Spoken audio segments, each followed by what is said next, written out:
ভারতের ধনাঢ্য পরিবারের আদরের দুলাল অনন্ত আম্বানির ৩১তম জন্মদিন উদযাপিত হল এক রাজকীয় ও মানবিক আয়োজনে। ৩১ বছরে পা দিয়ে অনন্ত আম্বানি এবার জন্মদিনের আনন্দ ভাগ করে নিয়েছেন বন্যপ্রাণী আর অসহায় শিশুদের সঙ্গে। জামনগরে আয়োজিত এই রাজকীয় উৎসবে সবচেয়ে বড় চমক ছিল বন্যপ্রাণী সংরক্ষণের জন্য বিশ্বের প্রথম ভেটেরিনারি বিশ্ববিদ্যালয় ভান্তারা ইউনিভার্সিটির শিলান্যাস।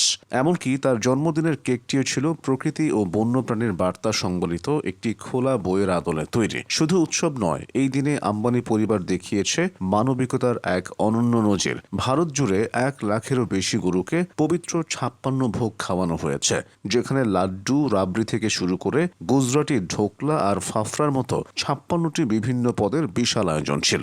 এছাড়া জামনগরের ৭৫টি হাতিকেও দেওয়া হয়েছে বিশেষ ভোগ। অসহায় শিশুদের জন্য ছিল অন্ন সেবা কর্মসূচি এবং পড়াশোনা ও খেলাধুলার জন্য দেওয়া হয়েছে বিশেষ কিট।